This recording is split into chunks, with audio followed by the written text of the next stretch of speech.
Well, hello there, welcome back to my channel. And if you're new, welcome. In this channel we talk about books, obviously, as you might have noticed, whether it's recommendations, reviews, or just commentary on literary things. In this one we're gonna talk about short novels, novels that can be finished in one sitting, books that pushes you towards reading again and does it without really exhausting you. And since you have clicked to see a video that recommends short books, I'm gonna make sure to make it short as well. First novel might be the closest one to my heart, that's why I'm starting with it, is Man in the Sun by Ghassan Kanafani. I've talked about Ghassan Kanafani in another video of mine that talks about the best Arabic novels.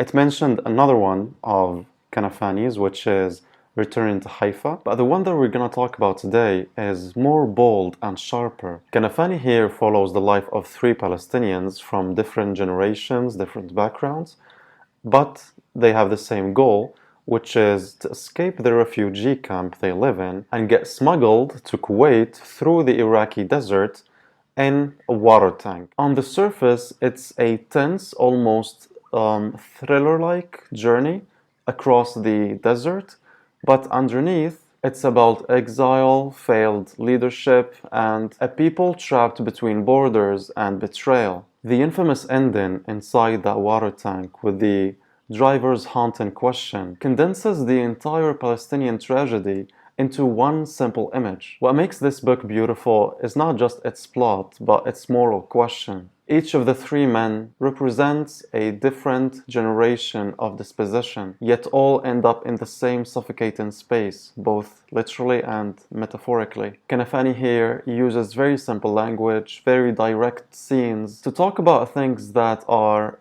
complex as complexity, passivity, and the cost of silence. This novel has one of the most terrifying endings ever. One simple sentence said by the smuggler himself when he says, "Why didn't you tap the walls of the tank?" This simple line is not aimed only to characters, but to readers as well, and at anyone who watches injustice and stays quiet. If you want a book that punches far above its page count, Man in the Sun is an essential. I was gonna introduce this book saying it's the closest one to my heart, but then realized that I've already said that about Man in the Sun. Next one we have is Letters to a Young Poet by Rilke. This thing isn't really a craft manual. It is a spiritual and artistic survival guides disguised as 10 letters. Rilke writes to a young man who sends him poems, but his answers are relevant to anyone who's trying to live meaningfully. He insists on solitude, patience, and the importance of looking inward instead of chasing validation from critics or trends. In fewer than 100 pages, he touches on creativity, love, sexuality, and nature, and the importance of embracing difficulty rather than escaping it. What's actually fascinating about this book is that you don't read it like a normal book.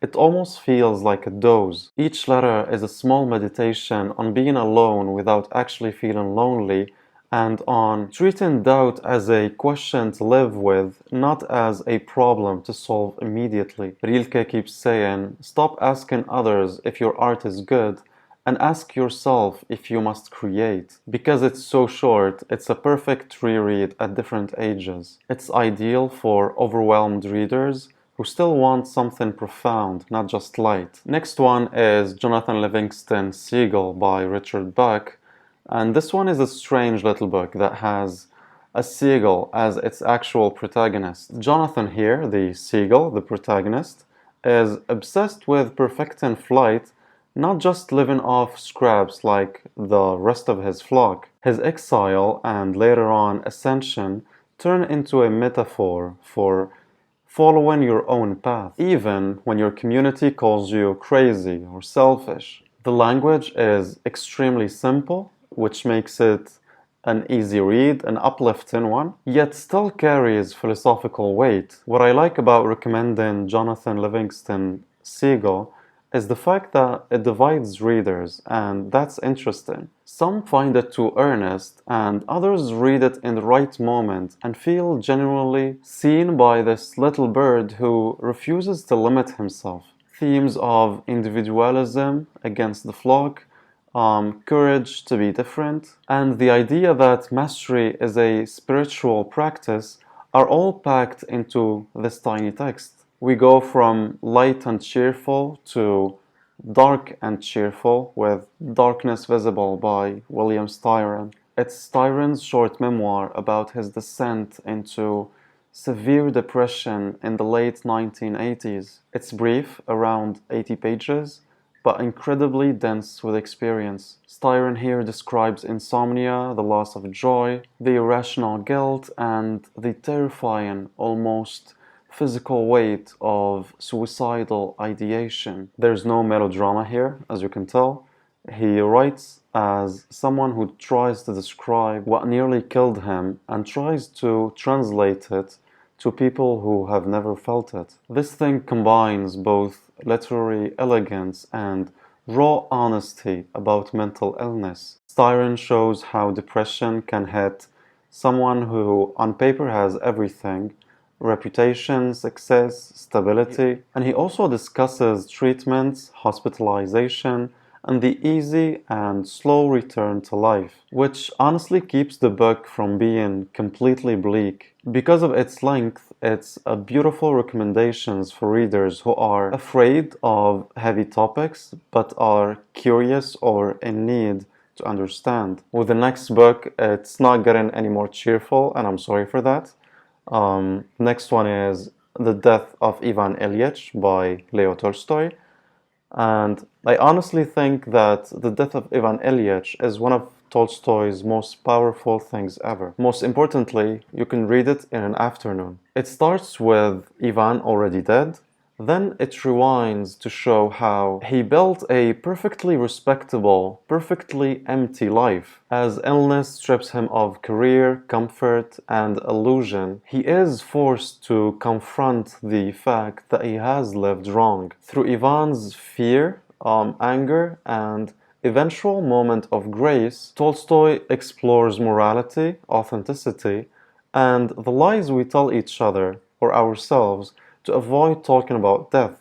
Reading The Death of Ivan Ilyich feels like being gently but firmly accused. Tolstoy shows colleagues who care more about their promotion than their colleagues' death. A family obsessed with possessions and appearances, and a man who only discovers real human connection in his final days through his servant. In less than 100 pages, you get social satire, psychological portrait, and drama. Drama everywhere. The image of Ivan staring at the black sack of death, asking himself whether his life was worthy of living. It's so disturbing precisely because it's so believable. This is not just a short book, this is a classic of Tolstoy. So it checks both boxes. I hope I kept my promise to keep this video as short as possible. If you had any more recommendations about short novels, please let me know in the comments, and let me know as well if you liked my list or not. I guess that was it, and to the next one.